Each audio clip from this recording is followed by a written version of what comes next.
한밤중 고을 관가의 담장 안에서 비명 같은 외침이 터져 나왔습니다.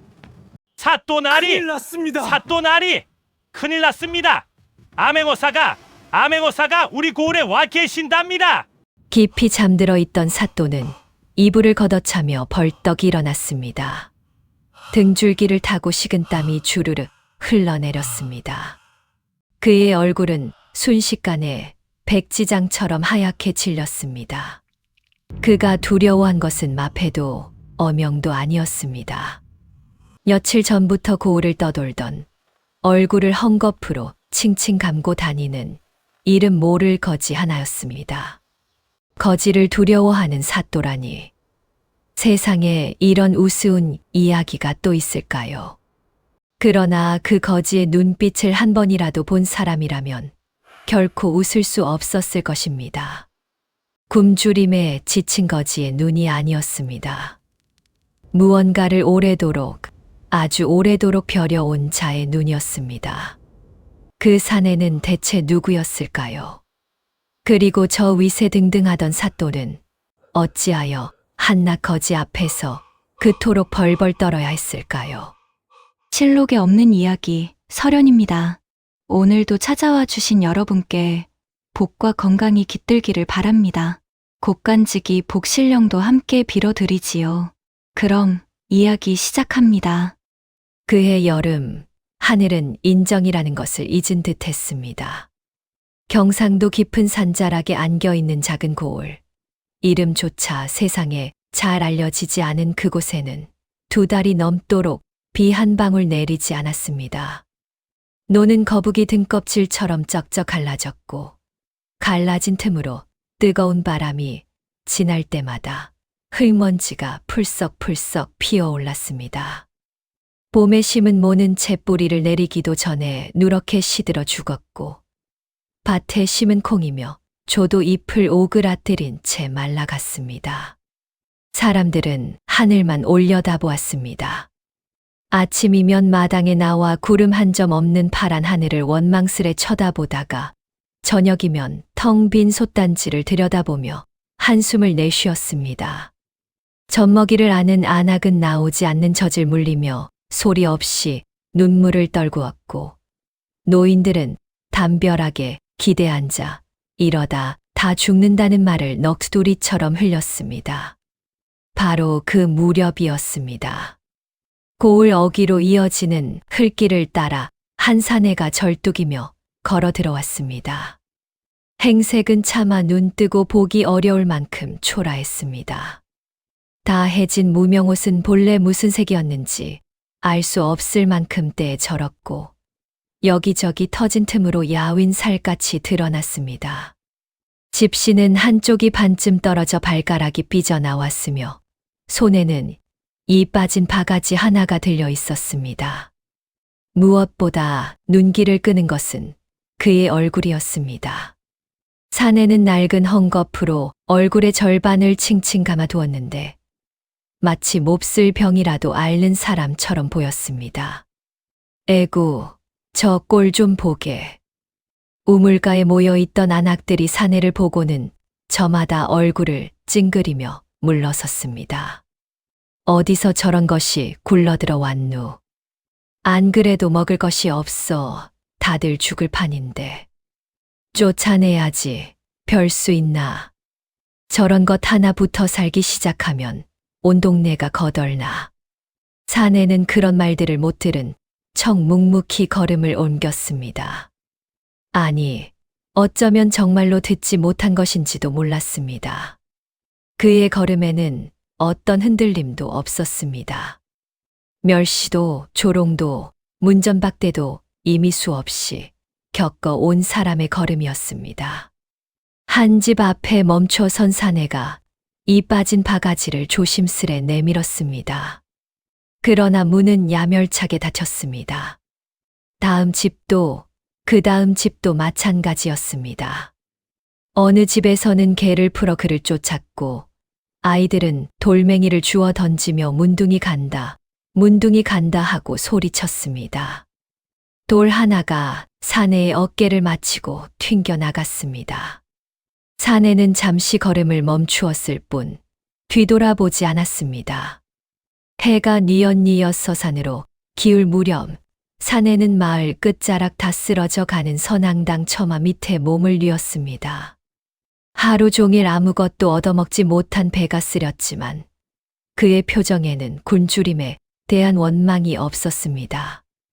다만 헝겊 사이로 드러난 두 눈만이 어둠 속에서 서늘하게 빛나고 있었습니다. 그날 밤 사내는 좀처럼 잠을 이루지 못했습니다. 선앙당 처마 밑으로 스며드는 밤바람이 제법 서늘했지만 그를 잠들지 못하게 한 것은 추위가 아니었습니다. 눈을 감으면 어김없이 그날의 풍경이 떠올랐습니다. 벌써 여러 해가 지났건만 어제 일처럼 생생했습니다. 한때 그에게도 이름이 있었습니다. 사람들은 그를 김진사댁 도련님이라 불렀습니다. 대대로 글을 읽던 집안이었고 넉넉하진 않아도 굶는 이 없이 지내던 반듯한 살림이었습니다. 아버지는 청렴한 선비였고 어머니는 인정 많은 안주인이었습니다. 어린 누이는 그를 오라버니, 오라버니 하며 따랐고 갓 혼이 난 아내는 배 속에 첫 아이를 품고 있었습니다. 그 모든 것이 하룻밤 사이에 무너졌습니다. 어느 날 갑자기 관아의 포졸들이 들이닥쳤습니다. 아버지가 영모에 가담했다는 것이었습니다. 나라를 어지럽히려는 무리와 내통하여 은밀히 서찰을 주고받았다는 죄목이었습니다. 아버지는 하늘을 우러러 한 점 부끄럼이 없다며 결백을 외쳤지만 아무도 그 말에 귀 기울이지 않았습니다. 증거라며 내밀어진 서찰이 있었습니다. 아버지의 필체를 그대로 흉내낸 그러나 아버지가 결코 쓴 적 없는 서찰이었습니다. 그리고 그 서찰이 아버지의 것이라 증언한 사람이 있었습니다. 박달수. 한때 아버지의 문화에서 글을 배우던 자였습니다. 가난한 집안 출신이었던 박달수를 아버지는 조건 없이 거두어 주었습니다. 끼니를 굶는 그에게 밥을 먹였고 그를 가르쳤으며 과거를 볼 수 있도록 노잣돈까지 쥐어 주었습니다. 박달수는 늘 은혜를 잊지 않겠노라 머리를 조아렸습니다. 그런 그가 관아에 끌려가 이렇게 증언한 것이었습니다. 소인이 두 눈으로 똑똑히 보았습니다. 김진사께서 밤마다 은밀히 서찰을 쓰시는 것을. 소인 차마 나라를 저버릴 수 없어 이렇게 고하옵니다. 사내는 그날 박달수의 얼굴을 똑똑히 보았습니다. 은혜를 원수로 갚는 자의 얼굴을. 그 얼굴에는 죄책감도 망설임도 없었습니다. 오히려 무언가를 얻어낸 자의 은밀한 만족이 어려 있었습니다. 훗날에야 사내는 알게 되었습니다. 박달수의 뒤에 누군가가 있었다는 것을. 당시 조정에서 권세를 휘두르던 어느 대감이 눈에 가시 갔던 아버지를 없애기 위해 박달수를 이용했다는 것을. 그리고 그 대가로 박달수는 씻을 수 없는 거짓 증언 하나로 벼슬자리를 얻었다는 것을 말입니다. 재판은 형식뿐이었습니다. 아버지는 모진 고문 끝에 옥에서 숨을 거두었습니다. 결백을 외치던 목소리는 끝내 아무에게도 가닿지 못했습니다. 집안은 풍비박산이 났습니다. 재산은 모조리 관아에 몰수되었고 식솔들은 뿔뿔이 흩어졌습니다. 사내가 아버지의 마지막을 지킬 수 있었던 것은 오직 한순간뿐이었습니다. 차가운 옥사 바닥에 싸늘하게 식어있던 아버지의 주검. 사내는 관원들에게 끌려 나가기 직전 아버지가 입고 있던 낡은 도포 자락을 부여잡고 오열했습니다. 그리고 누구도 보지 않는 틈을 타 그 도포 자락 한 귀퉁이를 소리 없이 찢어 품에 감추었습니다. 그것이 아버지에게서 받은 마지막이자 유일한 것이었습니다.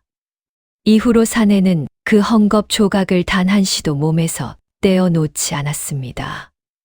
얼굴을 가리는 헝겊 아래 늘 그 조각을 함께 두르고 다녔습니다.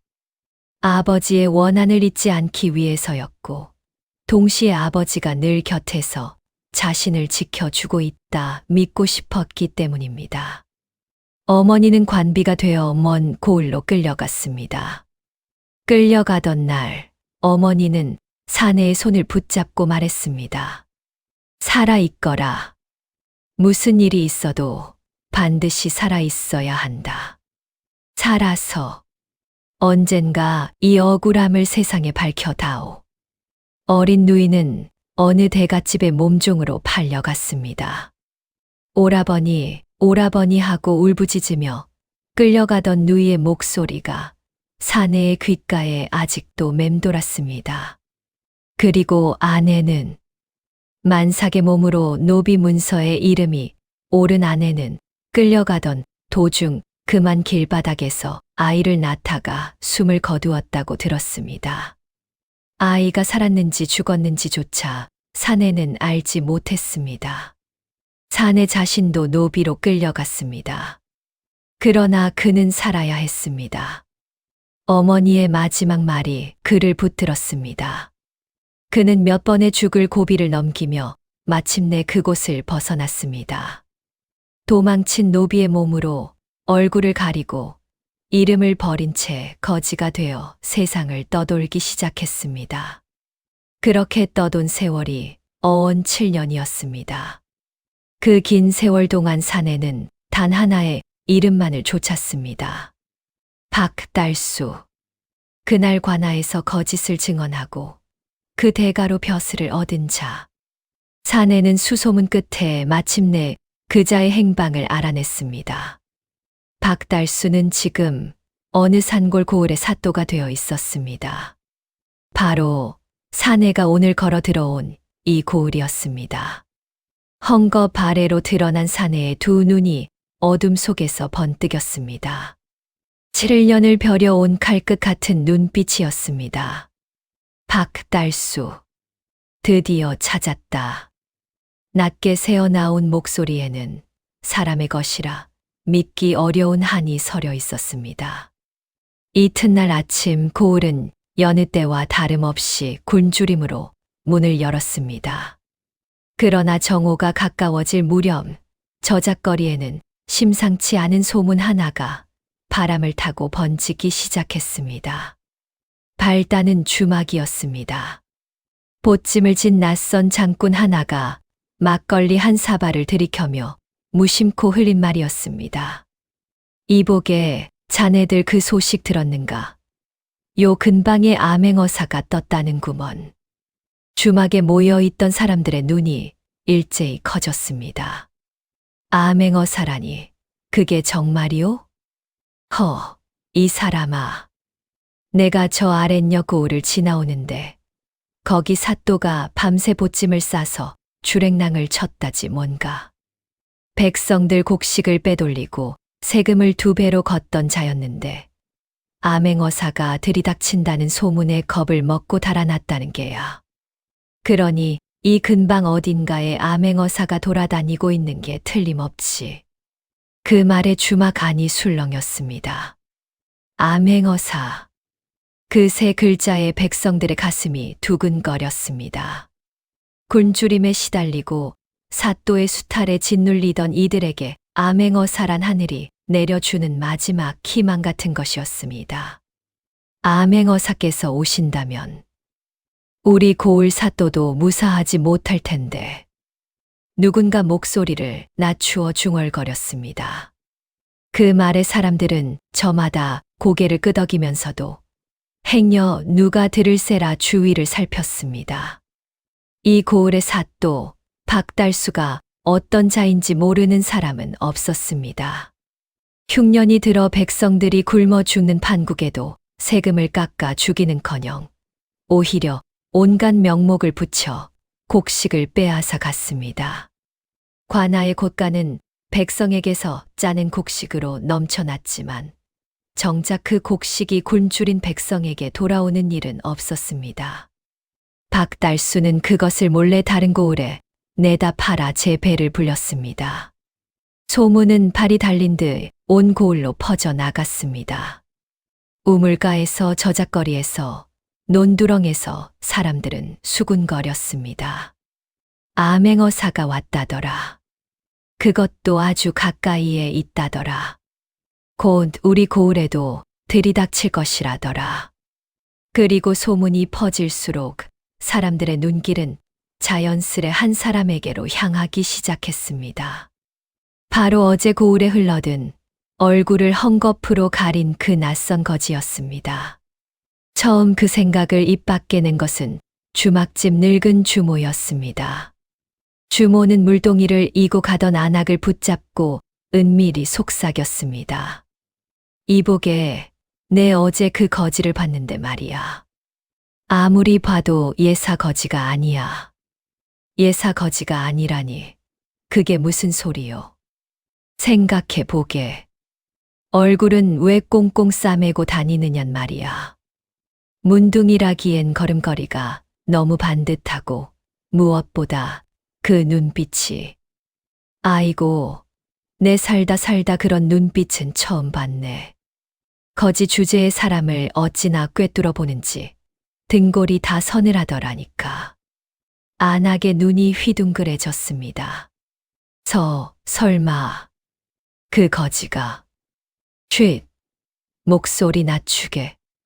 내 말이 그 말이야.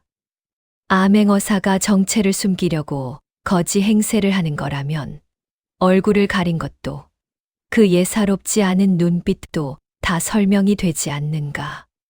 한 번 불붙은 소문은 걷잡을 수 없이 번졌습니다.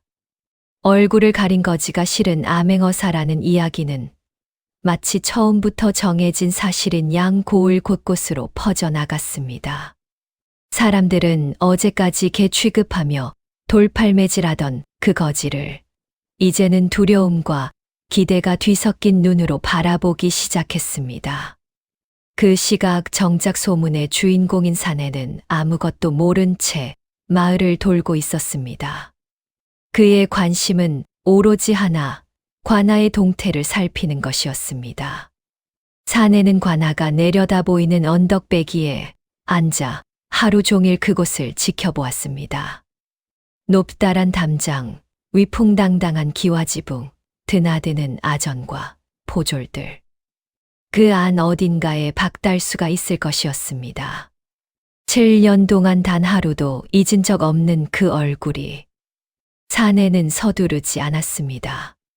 7년을 기다렸는데 며칠을 더 못 기다리겠습니까? 그는 박달수의 일과를 파악하고 관아의 경비가 어떠한지 살피고 어느 길로 드나드는지를 눈에 익혔습니다. 복수는 단 한 번의 기회로 끝나야 했습니다. 실패하면 두 번째 기회는 없을 터였습니다. 그러나 사내는 미처 알지 못했습니다. 자신을 향한 마을 사람들의 눈길이 하루가 다르게 달라지고 있다는 것을. 그날 저녁 놀라운 일이 벌어졌습니다. 사내가 여느 때처럼 이 빠진 바가지를 들고 어느 집 앞에 섰을 때였습니다.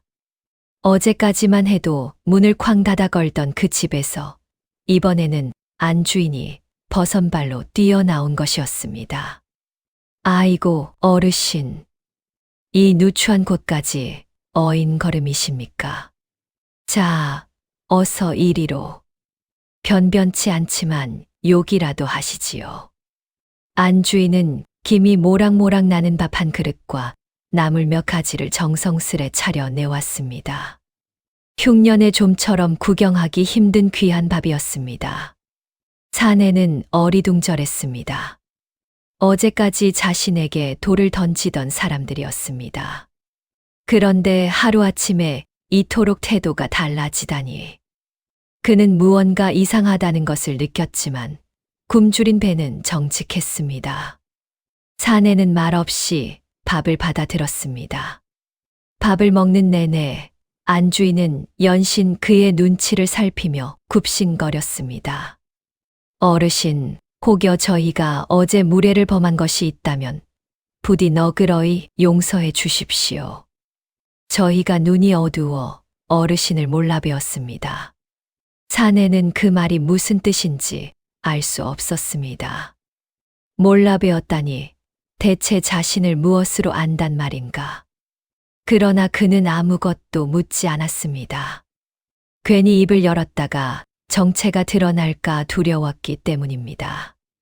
그저 묵묵히 밥을 먹고 말없이 자리에서 일어섰을 뿐이었습니다. 그런데 사내의 그 침묵이 사람들에게는 전혀 다른 의미로 읽혔습니다. 보게 아무 말도 없이 그저 지켜보기만 하시지 않는가. 역시 예사분이 아니야. 그렇고 말고 함부로 입을 열지 않으시는 게 다 뜻이 있는 게지. 우리 하는 꼴을 낱낱이 살피고 계신 게야. 침묵하면 할수록 소문은 더욱 굳어져 갔습니다. 사내가 아무 말도 하지 않는 것이 오히려 그가 암행어사라는 확실한 증거처럼 여겨졌습니다. 정체를 숨기려는 그의 침묵이 도리어 정체를 확신하게 만드는 기막힌 노릇이었습니다. 사내는 몰랐습니다. 자신이 몸을 낮추면 낮출수록 사람들이 그를 더욱 높은 곳에 올려놓고 있다는 것을. 소문이 관아에까지 흘러든 것은 그로부터 이틀 뒤였습니다. 그날 아침 사또 박달수는 여느 때처럼 아전들을 불러놓고 세 곡을 어찌 더 거둘지 궁리하고 있었습니다. 흉년이 들어 백성들의 곳간이 텅 비었으니 이번에는 무슨 명목을 붙여야 할지가 그의 유일한 고민이었습니다. 그때 이방이 조심스에 아뢰었습니다. 사또 나리, 실은 요즘 고을에 이상한 소문이 하나 돌고 있사옵니다. 소문이라니 무슨 소문 말이냐. 저 암행어사가 우리 고을에 와 있다는 소문이옵니다. 박달수는 붓을 쥔 손을 멈칫했습니다. 그러나 이내 코웃음을 쳤습니다. 암행어사, 이 궁벽한 산골에 무슨 암행어사가 온단 말이냐. 그런 헛소문에 일일이 신경 쓸 것 없다. 하오나 나리, 소문의 근거가 영 없는 것도 아니옵니다. 며칠 전 고을에 흘러든 웬거지 하나가 있는데 백성들이 그 자를 두고 암행어사가 변장한 것이라 수군거리고 있사옵니다. 거지가 암행어사라고? 박달수는 어이가 없다는 듯 껄껄 웃었습니다. 그 무슨 해괴망측한 소리냐. 거지는 거지고 암행어사는 암행어사지. 어찌 거지가 암행어사란 말이냐. 백성들이 굶주리다 못해 이제는 헛것까지 보는 모양이로구나. 그러나 이방은 물러서지 않았습니다. 소인도 처음에는 그리 생각하였사옵니다. 한데 그 거지를 한번 보고 나니 생각이 좀 달라졌사옵니다. 어찌하여?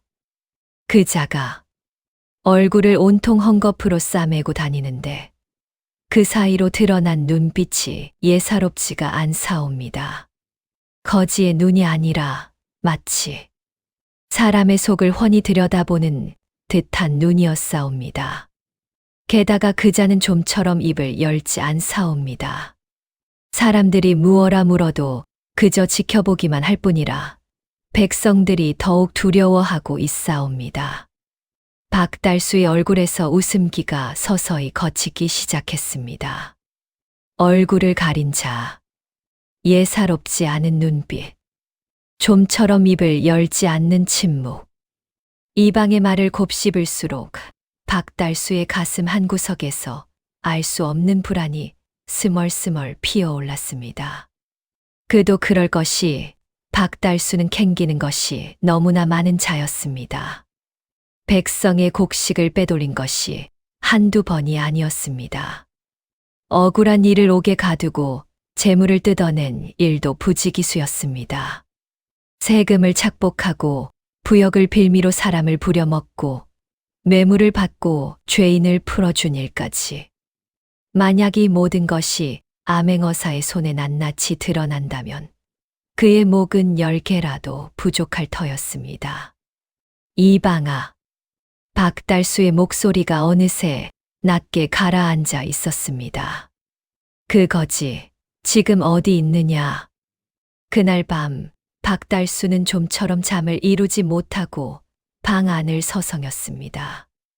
호롱불 아래 비친 그의 그림자가 벽을 따라 어지러이 흔들렸습니다. 낮 동안 애써 눌러두었던 불안이 밤이 깊어 갈수록 그의 목을 조여왔습니다. 박달수는 생각했습니다. 만에 하나, 정말로 만에 하나, 그 거지가 암행어사라면 어찌할 것인가. 아니, 설령 암행어사가 아니라 한들, 지금 이 고을에 암행어사가 돌아다니고 있다는 것만은 분명한 사실이 아닌가. 아랫역 고을 사또가 주랭랑을 쳤다는 소문도 이미 받아하지 않은가. 그는 자신이 저지른 죄를 하나하나 떠올렸습니다. 떠올릴수록 등줄기가 서늘해졌습니다. 문득 오래전 기억 하나가 떠올랐습니다. 애써 잊고 지내던, 아니 잊은 척하고 지내던 기억이었습니다. 7년 전 그가 아직 이름 없는 서생에 불과하던 시절이었습니다. 가난한 집안에서 태어나 끼니조차 잊기 어려웠던 그를 김진사가 거두어 주었습니다. 밥을 먹여주고 그를 가르쳐주고 과거 볼 노잣돈까지 쥐어준 은인이었습니다. 그러나 박달수는 그 은혜를 저버렸습니다. 어느 권세 있는 대감이 은밀히 그를 찾아와 제안을 했을 때 그는 망설이지 않았습니다. 김진사가 영모를 꾀했다고 거짓으로 증언하라. 그리하면 벼슬자리를 주겠노라. 평생을 가난하게 살아온 그에게 그것은 뿌리치기 힘든 유혹이었습니다. 박달수는 거짓 증언을 했습니다. 자신을 거두어 준 은인을 역적으로 몰아 죽음에 이르게 했습니다. 그 대가로 벼슬을 얻었고 지금 이 고을의 사또가 되었습니다. 박달수는 고개를 세차게 저었습니다. 이제 와서 그런 예시를 떠올려 무엇하겠습니까? 다 지나간 일이었습니다. 김진사는 죽었고 그 집안은 풍비박산이 났습니다. 아들 하나가 노비로 끌려갔다는 이야기를 들었지만 그 역시 어디선가 이미 죽었을 것이 분명했습니다. 노비의 삶이 어디 사람의 삶이던가. 그래, 다 죽었어. 나를 알아볼 자는 아무도 없어. 박달수는 스스로를 다독이듯 중얼거렸습니다. 그러나 그 목소리는 어딘지 모르게 떨리고 있었습니다. 그때 창밖으로 스산한 바람이 지나갔습니다. 문풍지가 파르르 떨렸습니다. 박달수는 저도 모르게 어깨를 움츠렸습니다. 이상하게도 자꾸만 그 거지의 눈빛이 떠올랐습니다. 이방이 말한 사람의 속을 훤히 들여다보는 듯한 그 눈빛이. 직접 본 적도 없건만 그 눈빛이 마치 지금 이 순간에도 자신을 노려보고 있는 것만 같았습니다. 박달수는 결심했습니다. 화근은 미리 없애는 것이 상책이었습니다. 그러나 만약 정말로 암행어사라면 섣불리 손을 댔다가는 도리어 화를 자초하는 셈이 될 터였습니다. 이러지도 저러지도 못하는 사이 밤은 속절없이 깊어만 갔습니다. 박달수의 불안은 밤이슬처럼 짙어져 갔습니다. 이튿날 박달수는 뜻밖의 결정을 내렸습니다. 그는 이른 아침부터 아전들을 불러 모아놓고 엄중히 명을 내렸습니다. 오늘부로 관아의 곳간을 여러 백성들에게 곡식을 나누어 주어라. 흉년의 굶주리는 백성을 구휼하는 것이 목민관의 도리가 아니겠느냐. 아전들은 제 귀를 의심했습니다. 어제까지만 해도 백성의 곡식을 한 톨이라도 더 빼앗지 못해 안달하던 사또였습니다. 그런 자가 하루아침에 곳간을 여러 곡식을 나누어 주라니 이게 대체 무슨 조화란 말입니까? 그러나 이유는 뻔했습니다. 암행어사가 두려웠던 것입니다. 만약 암행어사가 정말로 이 고을을 살피고 있다면 백성을 구휼하는 어진 사또의 모습을 보여주어야 했습니다. 그리하면 그동안 저지른 죄가 조금이라도 덮이지 않겠습니까? 박달수의 얄팍한 계산이었습니다. 관아의 곳간이 열리자 백성들은 환호했습니다. 굶주림에 죽어가던 이들에게 곡식이 돌아왔습니다. 오랫동안 텅 비어 있던 솥에 다시 김이 올랐습니다. 사람들은 사또의 갑작스러운 선심에 어리둥절해하면서도 그 은혜에 감흡했습니다. 그러나 백성들은 알고 있었습니다. 이 모든 것이 누구 덕분인지를. 이게 다 그 어른 덕분이야. 암행어사께서 우리 고을에 와 계시니 사또가 겁을 먹고 곳간을 연 게지.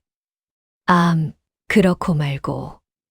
그 어른이 아니었으면 우리는 다 굶어 죽었을 게야. 사람들의 마음 속에서 얼굴을 가린 그 거지는 이제 완전히 다른 존재가 되어 있었습니다. 그는 굶주린 백성을 구원한 은인이자 악독한 사또를 벌벌 떨게 만든 하늘이 내린 어른이었습니다. 그날부터 사내를 향한 마을 사람들의 정성은 극진해졌습니다. 그 중에서도 유독 사내를 따르는 아이 하나가 있었습니다. 옌 7살이나 되었을까. 부모를 여의고 마을 어귀를 떠돌던 고아였습니다. 아이는 어른들이 사내를 어른하며 떠받드는 것을 보고는 어느 날부터인가 사내의 뒤를 졸졸 따라다니기 시작했습니다. 사내가 선앙당 처마 밑에 앉아 있으면 아이는 어디선가 구해온 나무 열매며 풀뿌리를 슬그머니 내밀었습니다. 자신도 먹을 것이 없어 배를 고르면서도 굳이 그것을 사내에게 나누어 주려 했습니다. 어르신, 이거 드세요. 사내는 처음에는 그 아이를 물리쳤습니다. 정을 주어서는 안 된다고 생각했습니다. 그는 곧 이 고을을 피로 물들이고 떠날지도 모르는 몸이었습니다. 누군가와 정을 나눌 자격이 없다고 여겼습니다. 그러나 아이는 물러서지 않았습니다. 사내가 아무리 무뚝뚝하게 대해도 다음 날이면 어김없이 다시 찾아왔습니다. 그러던 어느 날 아이가 문득 물었습니다. 어르신은 왜 늘 얼굴을 가리고 계세요? 무섭지 않아요. 저한테는 안 가려도 돼요. 사내는 그 말에 가슴이 철렁 내려앉았습니다. 아이의 맑은 눈망울이 생사조차 알 수 없게 된 어린 누이를 떠올리게 했습니다. 오라버니, 오라버니 하며 자신을 따르던 그 누이를. 사내는 아무 말 없이 아이의 머리를 쓰다듬었습니다. 7년 만에 처음으로 그의 굳은 손끝에 온기가 감돌았습니다. 사내가 지나가면 사람들은 허리를 굽혀 인사했습니다. 앞다투어 밥을 지어 바치고 헌옷 대신 깨끗한 옷을 내어주려 했습니다. 어떤 이는 은밀히 다가와 자신의 억울한 사정을 하소연하기도 했습니다. 어르신, 부디 소인의 억울함을 굽어 살펴 주십시오. 지난해 사또가 소인의 땅을 강제로 빼앗아 갔사옵니다. 어르신, 소인의 아들이 억울하게 옥에 갇혔사옵니다. 부디 한 번만 살펴봐 주십시오. 사내는 그 모든 것이 당혹스러웠습니다. 그는 암행어사가 아니었습니다. 그저 원수를 갚으러 온 한낱 거지일 뿐이었습니다. 그런데 사람들은 자꾸만 그를 하늘처럼 떠받들며 자신의 억울함을 풀어달라 매달렸습니다. 처음에 사내는 그저 이 오해를 이용할 생각이었습니다. 암행어사로 오해받는 편이 오히려 박달수에게 접근하기 수월할지도 모른다고 여겼습니다. 그래서 그는 사람들의 오해를 굳이 바로잡지 않았습니다. 여전히 침묵했고 여전히 얼굴을 가렸습니다. 그러나 사람들의 하소연을 들으면 들을수록 사내의 마음 한 구석이 조금씩 무거워지기 시작했습니다. 땅을 빼앗긴 농부, 아들이 억울하게 갇힌 노모, 세금을 견디다 못해 딸을 팔아야 했던 아비. 그들의 사연은 하나같이 처참했고 그 모든 고통의 뿌리에는 박달수가 있었습니다. 사내는 문득 깨달았습니다. 박달수가 저지른 죄는 비단 자신의 집안을 무너뜨린 것만이 아니었다는 것을. 그자는 지금 이 순간에도 수많은 백성을 짓밟으며 제 배를 불리고 있었던 것입니다. 7년 전 자신의 아버지가 그러했듯 지금 이 고을의 백성들 또한 박달수의 소나귀에서 억울하게 신음하고 있었습니다. 그날 밤 사내는 다시 선앙당 처마 밑에 홀로 앉아 있었습니다. 손에는 낮에 어느 노파가 쥐어준 주먹밥이 들려 있었습니다. 노파는 자신도 먹을 것이 없으면서 굳이 그것을 사내에게 건네며 말했습니다. 어르신, 부디 이 고을을 굽어 살펴 주십시오. 우리 같은 힘없는 백성에게는 어르신밖에 기댈 곳이 없사옵니다. 사내는 그 주먹밥을 차마 먹지 못하고 오래도록 바라보았습니다. 노파의 주름진 얼굴 위로 문득 관비로 끌려가신 어머니의 얼굴이 겹쳐 보였습니다. 관비로 끌려가던 날 자신의 손을 붙잡고 살아있으라 당부하던 어머니의 얼굴이.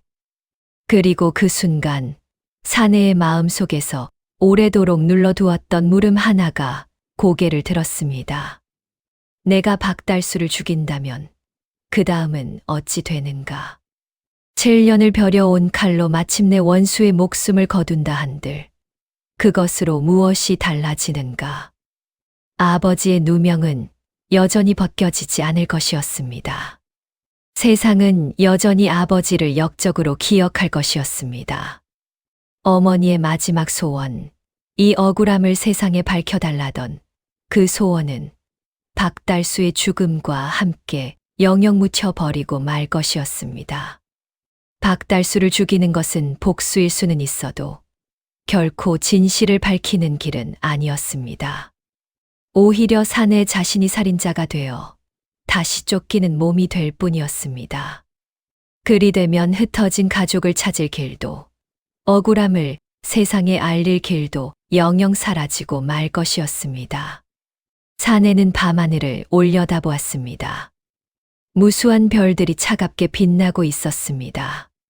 7년 동안 그를 살게 한 것은 오직 복수심 하나였습니다.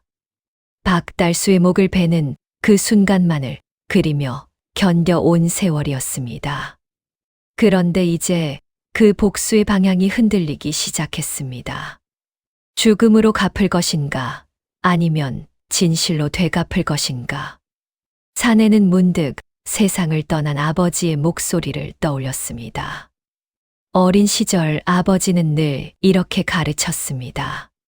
진정한 선비란 칼로 원한을 갚는 자가 아니라 옳고 그름을 밝혀 세상을 바로 세우는 자라고. 원한은 또 다른 원한을 낳을 뿐이니 미움으로 미움을 갚으려 들지 말라고. 그때는 그 말이 그저 고리타분한 훈계로만 들렸습니다. 그러나 이제 원수를 눈앞에 둔 이 순간에야 사내는 그 말의 무게를 깨달았습니다. 만약 자신이 박달수의 목을 벤다면 자신 또한 박달수와 다를 바 없는 자가 되는 것이었습니다. 박달수가 사사로운 욕심으로 아버지를 해쳤듯 자신 또한 사사로운 원한으로 사람을 해치는 셈이 아니겠습니까? 아버지가 평생 지켜온 것은 바로 그 다름이었습니다. 청렴과 정의. 그것이 아버지를 아버지답게 만든 것이었습니다. 그런데 자신이 그것을 저버린다면 그것이야말로 아버지의 명예를 2번 죽이는 일이 될 터였습니다. 사내의 눈에서 소리 없이 눈물이 흘러내렸습니다. 아버님, 이제야 알겠습니다. 그는 오래도록 품어온 복수의 칼을 마음속에서 조용히 내려놓았습니다. 그 순간 7년 동안 그의 가슴을 짓누르던 무거운 짐 하나가 스르르 녹아내리는 듯했습니다. 사내는 오래도록 그 자리에 앉아 있었습니다. 손에 쥔 주먹밥이 싸늘하게 식어가는 줄도 모른 채였습니다. 결심이 서기까지는 그리 오래 걸리지 않았습니다. 사내는 박달수를 죽이지 않기로 했습니다. 대신 그자의 죄를 만천하에 드러내기로 마음먹었습니다. 그리하여 아버지의 누명을 벗기고 박달수가 저지른 모든 죄를 세상 앞에 낱낱이 밝히기로 한 것입니다. 그러나 문제가 있었습니다. 도망친 노비의 몸으로 얼굴을 가린 거지의 신세로 어찌 한고을 사또의 죄를 세상에 알릴 수 있단 말입니까? 그의 말에 귀 기울여 줄 사람은 아무도 없었습니다. 힘도 권세도 증거도 없는 그였습니다. 사내는 우선 박달수의 죄상을 낱낱이 파악하기로 했습니다. 훗날 그자를 심판할 날이 온다면 확실한 증거가 필요할 터였습니다. 그리하여 사내는 암행어사라는 오해를 역으로 이용하기로 했습니다. 사람들이 자신을 어른으로 떠받드는 지금 그들의 하소연을 들으며 박달수의 죄를 하나하나 모아 나갔습니다. 땅을 빼앗긴 농부에게서, 아들을 잃은 노모에게서, 딸을 판 아비에게서. 사내는 박달수가 저지른 죄를 조각조각 맞추어 나갔습니다. 그 죄의 무게는 상상 이상이었습니다. 사내가 박달수의 죄상을 모아가는 동안 그의 앞에는 헤아릴 수 없이 많은 사연들이 쌓여갔습니다. 어느 날은 한 젊은 안악이 어린아이를 들쳐 업은 채 사내를 찾아왔습니다. 안악은 사내 앞에 엎드려 하염없이 눈물을 쏟았습니다. 어르신, 부디 소인의 지아비를 살려주십시오. 작년 이맘때 사또가 세곡을 바치라 하였으나 흉년에 낼 곡식이 어디 있었겠사옵니까? 사정을 하였더니 사또는 지아비를 관하로 끌고 가 곤장을 쳤사옵니다. 그 매를 견디지 못한 지아비는 지금까지 자리에서 일어나지 못하고 있사옵니다. 이 어린 것을 두고 지아비마저 잘못되면 소인은 어찌 살아가란 말이옵니까? 사내는 안악의 등에 업힌 아이를 바라보았습니다. 아직 세상 물정 모르는 그 어린 얼굴 위로 문득 얼굴도 보지 못한 자신의 아이가 겹쳐 보였습니다. 만삭의 아내가 길바닥에서 낳았다던 살았는지 죽었는지조차 알 수 없는 그 아이가. 사내의 가슴이 미어졌습니다. 또 어느 날은 백발이 성성한 노인이 지팡이를 짚고 사내를 찾아왔습니다. 노인은 떨리는 목소리로 사연을 풀어놓았습니다. 소인에게는 대대로 물려받은 논서 맞이기가 있었사옵니다. 비록 넉넉지는 않아도 그 논으로 자식들을 먹여 살렸지요. 한데 사또가 관할을 새로 짓는다며 그 논을 강제로 빼앗아 갔사옵니다. 헐값에 사드리겠다더니 그 돈마저 이런저런 명목으로 제하고는 한 푼도 주지 않았사옵니다. 이제 소인은 늙은 몸으로 남의 지품을 팔며 겨우 연명하고 있사옵니다. 사내는 그 사연들을 하나도 빠짐없이 마음에 새겼습니다. 그리고 그때마다 더욱 분명해졌습니다. 박달수라는 자가 이 고을에서 저지른 죄가 결코 자신의 집안에 저지른 죄에 못지않다는 것을. 아니, 어쩌면 그보다 더 많은 이들의 삶을 짓밟아 왔다는 것을. 사내는 생각했습니다. 자신의 원한을 갚는 것만이 능사가 아니었습니다. 이 억울한 백성들의 한을 함께 풀어주어야만 비로소 진정한 심판이 이루어지는 것이었습니다. 그리하여 사내는 밤마다 홀로 앉아 자신이 들은 사연들을 하나하나 되새기며 머릿속에 차곡차곡 정리해 나갔습니다. 언젠가 반드시 올 그날을 위해서였습니다. 그러던 어느 날 마침내 박달수가 움직였습니다. 관아에서 사람이 나와 사내를 찾은 것입니다. 아전 하나가 정중하기 그지없는 태도로 사내 앞에 허리를 굽혔습니다. 어르신, 사또 나리께서 어르신을 관하로 모시라 하셨사옵니다. 변변치 않으나 조촐한 주안상을 마련해 두었으니 부디 걸음 해 주시기를 청하옵니다. 사내의 눈빛이 순간 번뜩였습니다. 드디어 박달수가 미끼를 문 것이었습니다. 아니, 어쩌면 미끼를 던진 쪽은 오히려 박달수인지도 몰랐습니다. 암행어사로 의심되는 자를 제 손 안으로 불러들여 그 정체를 확인하려는 속셈일 터였습니다. 사내는 잠시 망설였습니다. 이것은 위험한 걸음이었습니다. 얼굴을 마주하는 순간 박달수가 자신을 알아볼지도 몰랐습니다. 그러나 동시에 이것은 놓칠 수 없는 기회이기도 했습니다. 원수의 얼굴을 7년 만에 마주할 기회. 가지. 사내는 짧게 답했습니다. 오래도록 봉인해 두었던 목소리였습니다. 관하로 향하는 사내의 걸음은 담담했습니다.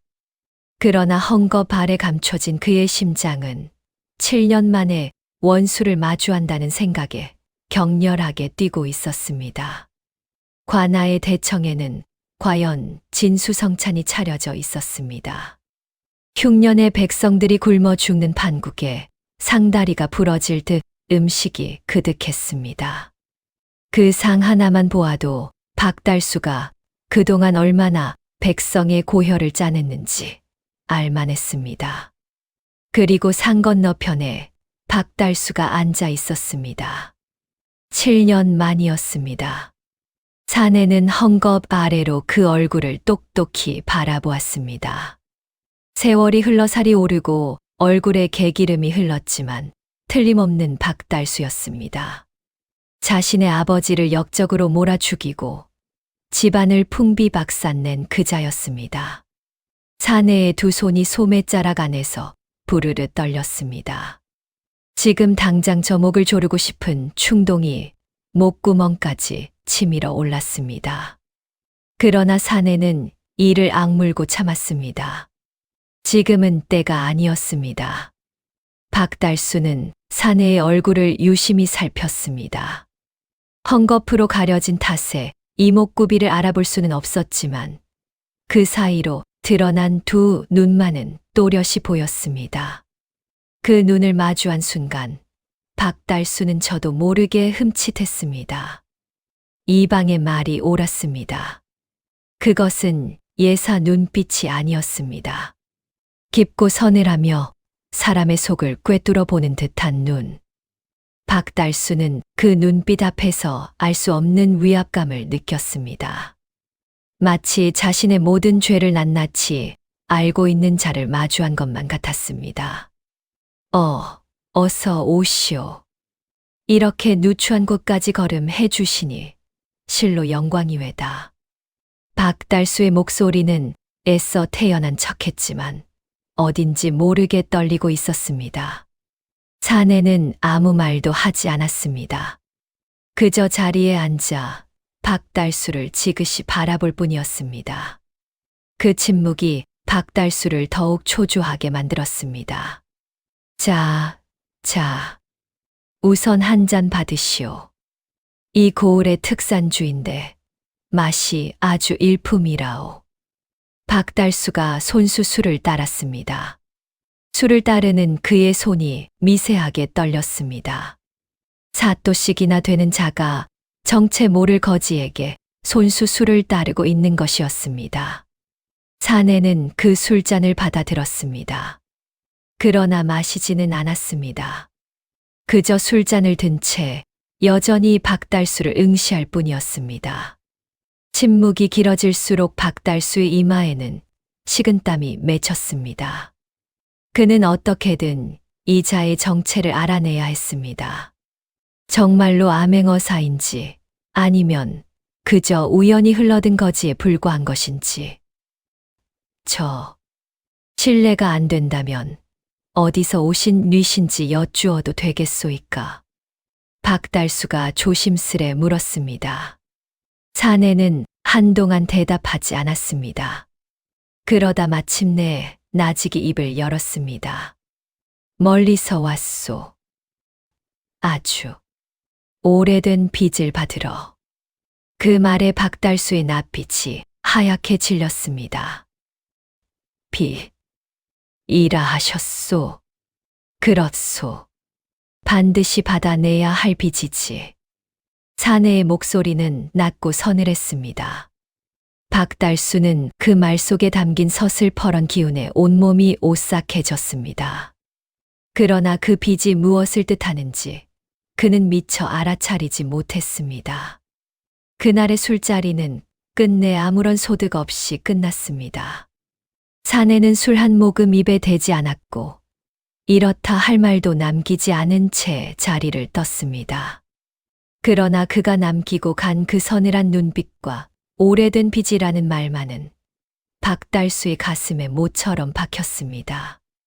그날 이후로 박달수는 밤마다 악몽에 시달렸습니다. 꿈속에서 그는 자꾸만 그 눈빛과 마주쳤습니다. 헝겊 아래로 번뜩이던 그 서늘한 두 눈. 그런데 이상하게도 그 눈빛이 낯설지가 않았습니다. 어디선가 분명히 본 적이 있는 눈이었습니다. 아주 오래전 어디에선가. 박달수는 그 기억을 애써 떠올리려 했지만 좀처럼 잡히지 않았습니다. 안개 속을 헤매는 것처럼 기억은 손에 닿을 듯 닿지 않았습니다. 그러던 어느 날 밤이었습니다. 박달수는 여느 때처럼 잠을 이루지 못하고 호롱불 아래 앉아 있었습니다. 문득 벽에 걸린 오래된 서화 한 폭이 눈에 들어왔습니다. 젊은 시절 김진사에게서 받은 글씨였습니다. 버리려다 무슨 미련이 남았는지 여태 지니고 있던 것이었습니다. 그 글씨를 바라보던 순간 박달수의 머릿속에 벼락처럼 한 장면이 스쳐 지나갔습니다. 7년 전 관아에서였습니다. 그가 거짓 증언을 하던 그날, 포박당한 채 끌려 나오던 김진사의 아들이 있었습니다. 아직 앳된 얼굴의 젊은이였습니다. 그 젊은이가 거짓을 고하는 박달수를 노려보았습니다. 그때 그 눈빛, 증오와 배신감으로 이글거리던, 그러나 아무것도 할 수 없어 피눈물을 삼키던 그 눈빛. 박달수의 온몸에 소름이 돋았습니다. 그 거지의 눈빛이 바로 그 눈빛이었습니다. 세월이 흘러 더욱 깊어지고 더욱 서늘해졌을 뿐 틀림없이 같은 눈이었습니다. 설마. 박달수는 부들부들 떨리는 손으로 입을 틀어 막았습니다. 김진사의 아들. 노비로 끌려가 이미 죽었을 것이라 여겼던 그자가 살아 있었단 말인가. 그것도 거지가 되어 얼굴을 가린 채 바로 이 고을에 나타났단 말인가. 오래된 빚을 받으러 왔다던 그 말이 이제야 소름 끼치도록 선명하게 이해되었습니다. 박달수는 그 자리에서 무너지듯 주저앉았습니다. 온몸이 사시나무처럼 떨렸습니다. 그자는 암행어사가 아니었습니다. 암행어사보다 더 무서운 존재였습니다. 자신이 죽인 은인의 아들이 7년의 원한을 품고 복수하러 온 것이었습니다. 박달수의 머릿속이 복잡하게 뒤엉켰습니다. 그자가 암행어사가 아니라면 두려워할 것 없이 없애버리면 그만이었습니다. 도망친 노비 하나 처리하는 것쯤은 사또인 그에게 어려운 일이 아니었습니다. 그러나 문제가 있었습니다. 고을 백성들은 여전히 그 거지를 암행어사로 굳게 믿고 있었습니다. 만약 그자를 함부로 해쳤다가 정말로 암행어사였던 것으로 밝혀진다면 어찌 되겠습니까? 아니, 설령 암행어사가 아니라 한들 백성들이 떠받드는 그를 해쳤다가는 민심이 들끓을 것이 분명했습니다. 게다가 진짜 암행어사가 이 근방을 돌고 있다는 소문도 여전했습니다. 박달수는 진퇴양난에 빠졌습니다. 그러나 이대로 손 놓고 있을 수는 없었습니다. 화근은 반드시 없애야 했습니다. 마침내 박달수는 은밀한 계획을 세웠습니다. 아무도 모르게 흔적도 없이 그 거지를 처치하기로 한 것입니다. 이방아. 박달수의 목소리는 이미 도끼로 가득 차 있었습니다. 믿을 만한 자들을 몇 추려라. 오늘 밤 그 거지를 처리해야겠다. 아무도 모르게 조용히. 그날 밤 사내는 여느 때처럼 선앙당 처마 밑에 몸을 뉘었습니다. 그러나 그는 잠들지 않았습니다. 오랜 세월 쫓기는 삶을 살아온 그였습니다. 낮에 박달수를 마주하고 온 뒤로 어쩐지 불길한 예감이 그를 감쌌습니다. 박달수의 눈빛이 심상치 않았습니다. 무언가를 알아챈 자의 눈빛이었습니다. 과연 자정이 넘어갈 무렵이었습니다. 어둠 속에서 은밀한 발소리가 다가왔습니다. 하나, 둘, 셋. 여럿이었습니다. 그들의 손에는 몽둥이며 칼이 들려 있었습니다. 발소리를 죽이며 다가오는 그 움직임에는 살기가 서려 있었습니다. 사내는 조용히 몸을 일으켰습니다. 이미 예감하고 있었던 터라 놀라지 않았습니다. 거기 누구냐? 사내가 나직이 물었습니다. 그러나 대답은 없었습니다. 대신 어둠 속에서 검은 그림자들이 일제히 달려들었습니다. 사내는 몸을 날려 첫 번째 공격을 피했습니다. 비록 거지꼴로 떠돌았으나 명색이 무반의 피가 흐르는 집안에서 자란 몸이었습니다. 어릴 적 익힌 무예의 기억이 몸속에 남아 있었습니다. 그러나 상대는 여럿이었고 사내는 오랜 굶주림으로 쇠약해진 상태였습니다. 몽둥이가 사내의 어깨를 후려쳤습니다. 사내는 이를 악물고 버텼습니다. 그러나 뒤에서 날아든 또 다른 몽둥이가 그의 다리를 강타했습니다. 사내는 그만 무릎을 꿇고 말았습니다. 검은 그림자들이 쓰러진 사내를 에워쌌습니다. 그중 하나가 칼을 높이 치켜들었습니다. 바로 그 순간이었습니다. 멈춰라. 우렁찬 호통 소리가 어둠을 갈랐습니다. 동시에 사방에서 횃불이 타올랐습니다. 어둠에 잠겨 있던 선앙당 주변이 대낮처럼 환해졌습니다. 그리고 그 횃불의 물결 속에서 관복을 입은 무리가 모습을 드러냈습니다. 선두에 선 한 사내가 높이 치켜든 것은 다름 아닌 마패였습니다. 암행어사 출도야. 암행어사 출도라는 외침에 사내를 습격했던 검은 그림자들은 혼비백산했습니다. 그러나 사방은 이미 관군들에게 겹겹이 포위되어 있었습니다. 도망칠 곳은 어디에도 없었습니다. 습격자들은 그 자리에서 모조리 포박되었습니다. 쓰러져 있던 사내는 힘겹게 고개를 들었습니다. 횃불의 환한 빛 속으로 마패를 든 암행어사가 성큼성큼 다가왔습니다. 그리고 사내 앞에 이르러 암행어사가 걸음을 멈추었습니다. 암행어사는 쓰러진 사내를 내려다보았습니다. 헝겊으로 얼굴을 반쯤 가린 초라한 거지. 그러나 암행어사의 시선은 그 헝겊 사이로 드러난 두 눈에 못 박히듯 머물렀습니다. 순간 암행어사의 눈동자가 크게 흔들렸습니다. 설마. 암행어사는 떨리는 손으로 사내의 얼굴을 가린 헝겊을 조심스레 풀어내렸습니다. 7년의 세월과 고초에 찌든 그러나 틀림없는 그 얼굴이 드러났습니다.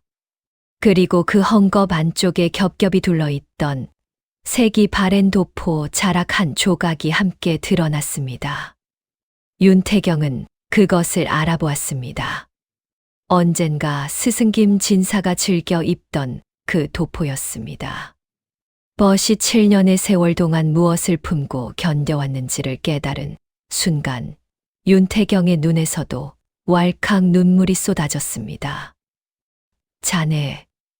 자네가 정녕 살아 있었단 말인가? 암행어사의 목소리가 떨렸습니다. 사내 또한 그의 얼굴을 알아보았습니다. 윤태경.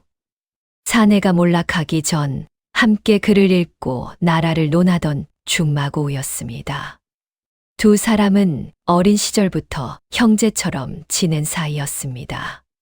사내의 집안이 풍비박산난 뒤로 소식이 끊겼던 것이 어느새 암행어사가 되어 이곳에 나타난 것이었습니다. 태경이, 자네가 정말 자네인가? 사내의 눈에서 뜨거운 것이 흘러내렸습니다. 7년 동안 단 한 번도 흘리지 않았던 눈물이었습니다. 복수의 일념으로 메마를 대로 메말랐던 그의 가슴이 벗의 얼굴을 마주한 순간 무너져 내렸습니다. 윤태경은 쓰러진 벗을 부둥켜 안았습니다. 두 사내의 어깨가 함께 떨렸습니다. 미안하네. 너무 늦었어. 자네를 찾아 그토록 헤맸건만. 죽었을 것이라 여기고 얼마나 통곡했는지 모르네. 한데 이렇게 살아 있었다니. 윤태경은 그동안의 사정을 털어놓았습니다. 그는 오래전부터 김진사 집안의 억울함을 믿어왔노라 했습니다. 벗의 아버지가 결코 영모를 꾀할 분이 아님을 그 누구보다 잘 알고 있었노라고. 그리하여 그는 이를 악물고 과거에 급제하여 벼슬길에 올랐고 마침내 암행어사가 되어 그 억울함을 파헤칠 기회를 얻은 것이었습니다. 내가 이 고을에 온 것은 우연이 아닐세. 박달수, 그자의 죄를 캐기 위해서였네. 그자가 자네 아버님을 무고한 장본인이라는 것을 나는 오래전부터 알고 있었어. 다만 확실한 증거가 없었을 뿐이지. 그런데 이 고을에 부임한 뒤 그자가 저지른 죄가 하늘을 찌른다는 소문을 듣고 마침내 그자를 심판할 때가 왔음을 알았네. 두 벗은 한동안 말을 잊지 못했습니다. 윤태경은 눈물을 훔치며 지난 날을 떠올렸습니다. 자네 기억하는가? 우리가 어릴 저 뒷산 정자에 올라 밤새 나라를 논하던 일을. 자네는 늘 말했지. 벼슬을 하게 되거든 반드시 힘없는 백성을 위한 관리가 되겠노라고. 억울한 이가 없는 세상을 만들겠노라고. 사내는 희미하게 웃었습니다. 참으로 오래전, 아직 세상이 무너지기 전의 이야기였습니다. 그랬지. 참으로 철없던 시절이었네. 철없던 것이 아닐세. 나는 그 말을 한시도 잊은 적이 없어. 자네 집안이 그리 무너지고 자네마저 소식이 끊긴 뒤에도 나는 자네가 품었던 그 뜻을 자네를 대신하여 이루리라 다짐했네. 그리하여 이를 악물고 여기까지 온 것이야. 윤태경은 사내의 손을 굳게 잡았습니다. 자네 아버님은 내게도 스승과 같은 분이셨네. 그분이 역적의 누명을 쓰고 돌아가셨을 때 나는 피가 거꾸로 솟는 듯하였어. 하나 그때 나는 아무런 힘도 없는 일개서생에 불과했지. 할 수 있는 것이라고는 그저 언젠가 반드시 이 억울함을 밝히리라 다짐하는 것뿐이었네. 사내의 눈에서 다시금 눈물이 흘렀습니다. 7년의 세월 동안 그는 온 세상이 아버지를 역적으로 손가락질한다고 여겼습니다. 홀로 외로이 싸워왔다고 생각했습니다. 그러나 이렇게 자신과 아버지의 결백을 굳게 믿고 그 억울함을 풀기 위해 애써 온 벗이 있었던 것입니다. 태경이, 고맙네. 정말 고맙네. 사내는 그 말밖에는 할 수 없었습니다. 가슴에 사무친 고마움을 그 어떤 말로도 다 표현할 수 없었기 때문입니다. 날이 밝자 관아 마당에서 박달수에 대한 문초가 시작되었습니다. 포박당한 박달수는 마당 한가운데 꿇어앉혀졌습니다. 어제까지 위세등등하던 사또의 모습은 온데간데 없었습니다. 그는 사색이 된 얼굴로 사시나무처럼 떨고 있었습니다. 암행어사 윤태경이 서리빨 같은 목소리로 그의 죄를 낱낱이 고했습니다. 박달수, 내 죄를 내가 알렸다. 백성의 곡식을 빼돌리고 억울한 이를 옥에 가두어 재물을 갈취하고 세곡을 착복한 죄. 그 죄만으로도 내 목은 10번 베어도 모자랄 것이다. 박달수는 아무런 변명도 하지 못했습니다. 그의 죄를 증언하려는 백성들이 관아 앞에 구름처럼 몰려들어 있었습니다. 땅을 빼앗긴 농부가, 아들을 잃은 노모가, 딸을 판 아비가 저마다 박달수의 죄상을 눈물로 고했습니다. 사내가 그동안 모아온 증언과 증거들이 하나하나 밝혀졌습니다. 박달수의 죄를 증언하려는 백성들의 행렬은 끝이 없었습니다. 가장 먼저 나선 것은 지아비가 곤장을 맞고 몸져 누웠다던 그 젊은 안악이었습니다. 안악은 어린아이를 안은 채 관아 마당에 엎드려 울부짖었습니다. 사또가 세곡을 바치라며 소인의 지아비를 죽도록 매질하였사옵니다. 그 매로 지아비는 여태 자리에서 일어나지 못하고 있사옵니다. 부디 이 억울함을 풀어 주시옵소서. 이어서 논을 빼앗겼다던 백발의 노인이 지팡이를 짚고 앞으로 나섰습니다. 사또가 대대로 물려받은 소인의 논을 강제로 빼앗고 한 푼도 주지 않았사옵니다. 소인은 이 늙은 몸으로 남의 지품을 팔며 겨우 목숨을 부지하고 있사옵니다. 그 뒤로도 백성들의 증언은 끊이지 않았습니다. 억울하게 옥에 갇혀 재물을 뜯긴 이, 부역에 시달리다 병을 얻은 이, 세금을 견디다 못해 정든 고향을 등지니 그들이 쏟아내는 원성은 관아 마당을 가득 메웠습니다. 박달수는 그 무수한 증언 앞에서 고개를 들지 못했습니다. 그가 그동안 짓밟아 온 삶들이 이제 하나하나 되살아나 그를 심판하고 있었습니다. 윤태경은 그 모든 증언을 낱낱이 기록하게 하였습니다. 어느 것 하나 허투루 넘기지 않았습니다. 들었느냐, 박달수. 이것이 내가 저지른 죄의 무게다. 이 수많은 백성의 눈물이 바로 내 죄를 증명하는 것이다. 박달수는 그저 흐느낄 뿐 아무런 말도 하지 못했습니다. 그러나 윤태경의 문초는 거기서 그치지 않았습니다. 또한 너는 7년 전 너를 거두어 준 은인 김진사를 영모로 무고하여 죽음에 이르게 하였다. 권세 있는 자의 사주를 받아 거짓 증언을 하고 그 대가로 벼슬을 얻은 죄.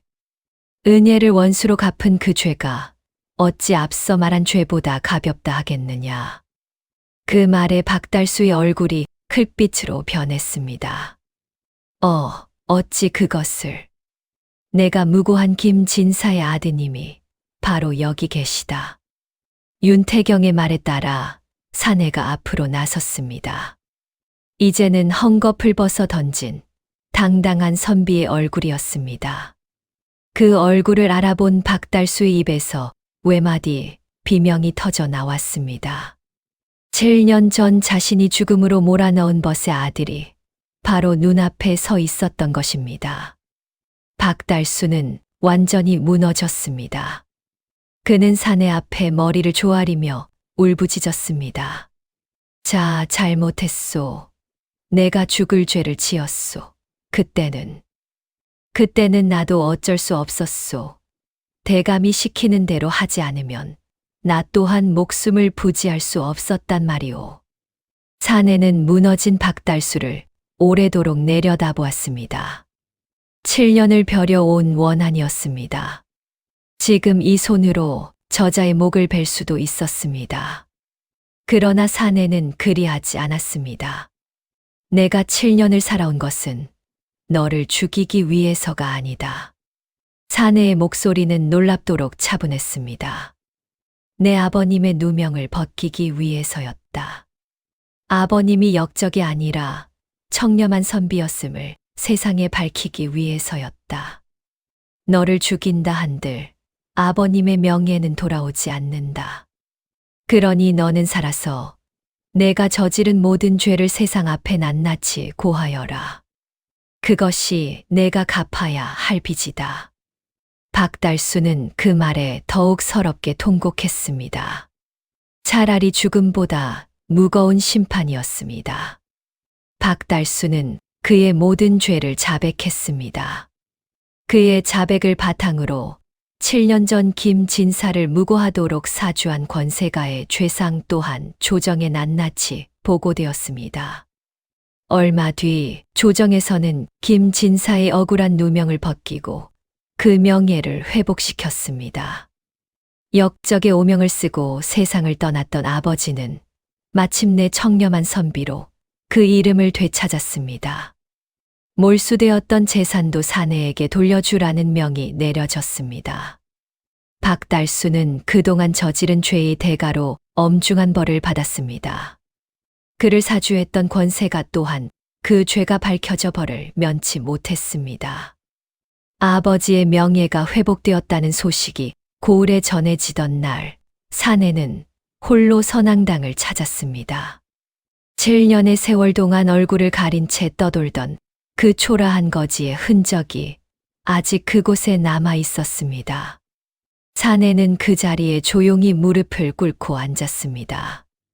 그러고는 품속에서 낡은 헝겊 조각 하나를 꺼내 들었습니다. 7년 전 옥사에서 숨을 거둔 아버지의 도포 자락에서 찢어낸 그 조각이었습니다. 지난 세월 내내 그의 얼굴을 가려주었고 또한 그를 살게 한 유일한 버팀목이었습니다. 사내는 그 헝겊을 오래도록 바라보았습니다. 그 안에는 지난 세월의 모든 것이 담겨 있었습니다. 굶주림과 멸시, 뼈에 사무친 원한, 그리고 끝내 놓지 않았던 한 가닥 희망까지. 아버님, 마침내 아버님의 결백을 세상에 밝혔습니다. 이제 편히 눈 감으셔도 되옵니다. 사내는 하늘을 우러러 나직이 아뢰었습니다. 두 뺨을 타고 뜨거운 눈물이 흘러내렸으나 그것은 더 이상 한이 서린 눈물이 아니었습니다. 오랜 짐을 마침내 내려놓은 자의 후련하고도 애틋한 눈물이었습니다. 사내는 그 헝겊 조각을 다시 품속 깊이 간직했습니다. 이제는 원한의 징표가 아니라 아버지가 남긴 마지막 온기로 남기고 싶었기 때문입니다. 문득 하늘을 올려다보니 오랜 가뭄 끝에 마침내 먹구름이 몰려오고 있었습니다. 이윽고 후드득 후드득 굵은 빗방울이 메마른 땅 위로 떨어지기 시작했습니다. 2달 넘게 이 고을을 태우던 가뭄이 마침내 끝나는 순간이었습니다. 백성들이 하나둘 마당으로 뛰쳐나와 하늘을 향해 두 팔을 벌렸습니다. 오랜 굶주림과 고통을 씻어 내리는 단비였습니다. 사람들은 서로를 얼싸안고 웃고 울며 이 축복 같은 비를 온몸으로 맞이했습니다. 사내 또한 그 비를 맞으며 오래도록 서 있었습니다. 하늘이 흘리는 눈물이 지난 7년의 아픔을 말끔히 씻어주는 듯 했습니다. 고을에는 다시 평온이 찾아왔습니다. 백성들은 오래도록 자신들을 짓누르던 폭정에서 벗어나 마침내 두 다리 뻗고 잠들 수 있게 되었습니다. 사내는 누명을 벗은 뒤 가장 먼저 흩어진 가족을 찾아 나섰습니다. 가장 먼저 찾은 것은 뜻밖의 소식이었습니다. 관비로 끌려갔던 어머니가 놀랍게도 아직 살아 계시다는 것이었습니다. 비록 오랜 고초의 몸은 쇠약해졌으나 아들이 반드시 살아서 억울함을 밝혀줄 것이라는 그 한 가지 믿음으로 모진 세월을 견뎌온 것이었습니다. 모자가 다시 만나던 날, 두 사람은 서로를 부둥켜 안고 하염없이 울었습니다. 어머니는 주름진 손으로 아들의 얼굴을 어루만지며 말했습니다. 살아있어 주었구나. 정말로 살아서 이 어미의 소원을 이루어 주었구나. 사내는 어머니의 품에 안겨 어린아이처럼 흐느꼈습니다.